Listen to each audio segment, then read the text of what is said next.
Music is a part of our history. It's an expression of who we are and the times we've known, our highs, our lows, and so much that we love.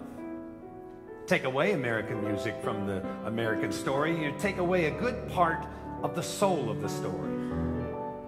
It's impossible to imagine life in America without it, without Shenandoah or Amazing Grace or Over the Rainbow or Oklahoma or the Battle Hymn of the Republic or America the Beautiful or Gershwin or Copeland or Scott Joplin or the music of Christmas in America.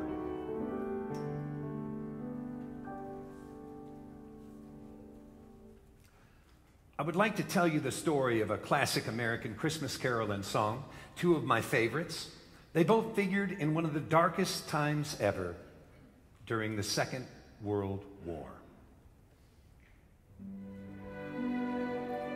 Shortly before Christmas, 1941, Prime Minister Winston Churchill, at considerable personal risk, crossed the Atlantic in great secrecy to meet with Franklin D. Roosevelt. The attack on Pearl Harbor had taken place weeks before. On Christmas Eve, from a balcony at the White House, the two leaders spoke to a crowd of 20,000 gathered in the twilight. As reported in the Washington Post, a crescent moon hung overhead.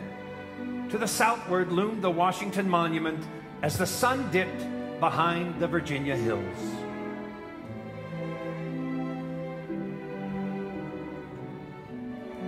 President Roosevelt pressed a button to light the Christmas tree.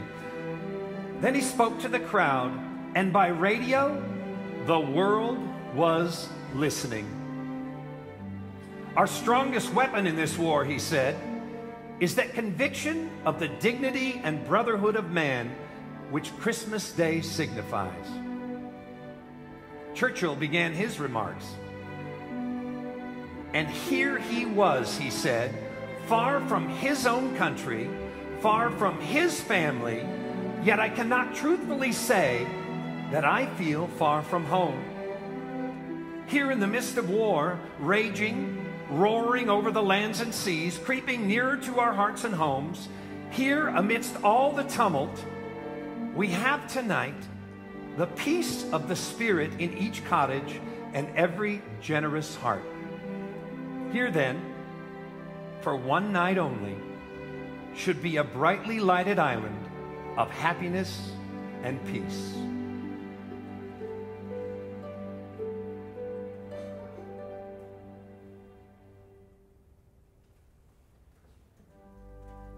The following morning, Christmas Day, the Prime Minister and the President went to church, where with the congregation they joined in singing, "O Little Town of Bethlehem," which Churchill had never heard.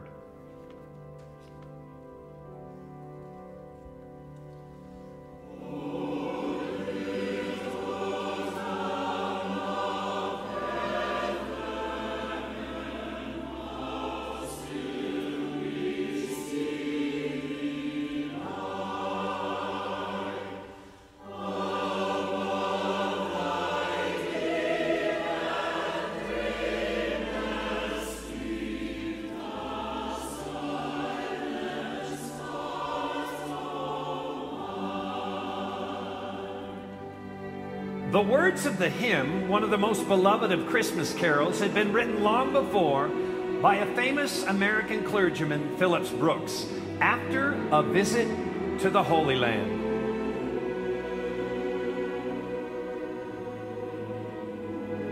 On Christmas Eve in Bethlehem in 1865, Brooks rode through the dark by horseback to the place above the town where he was told the shepherds had gathered with their flocks. After returning to his church in Philadelphia, in an effort to put down on paper what he had felt that night, Brooks wrote a poem.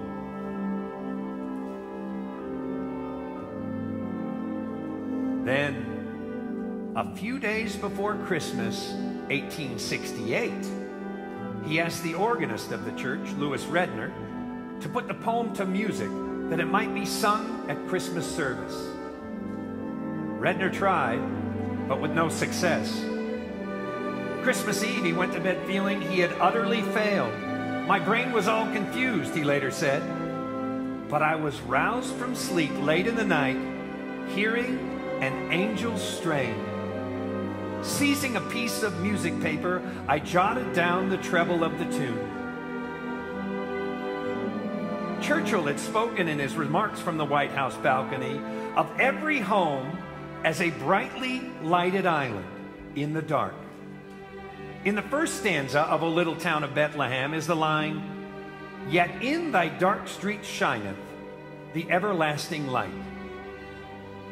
I'd like to think of Churchill and Roosevelt singing that line in particular at the time. And as would be said of the Prime Minister, he always sang lustfully, if not exactly in tune.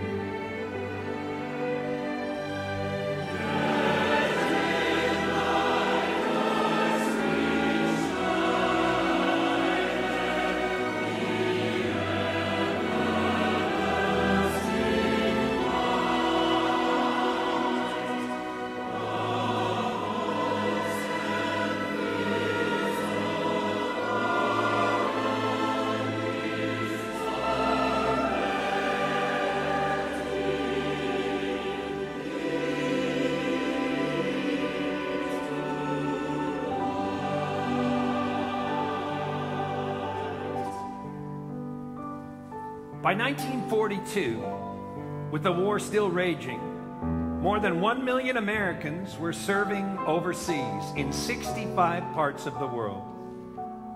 And it was with those men and women and their families in mind that two talented New Yorkers, lyricist Kim Gannon and composer Walter Kent, went to work on a new Christmas song.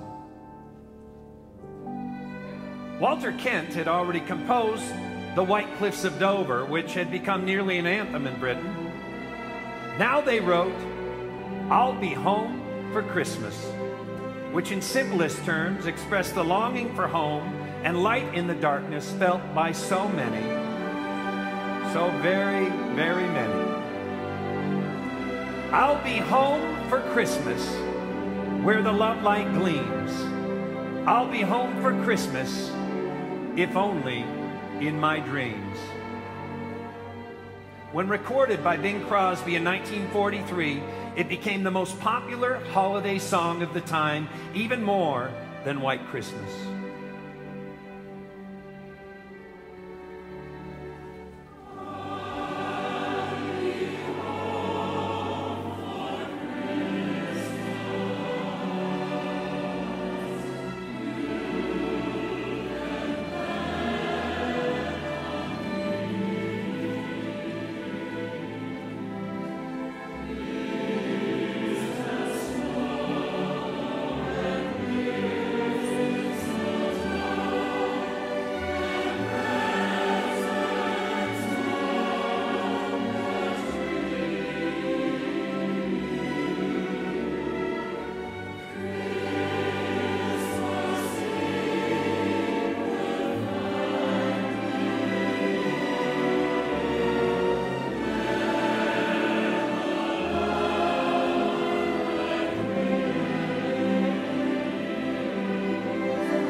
You see, history isn't just dry dates and statistics.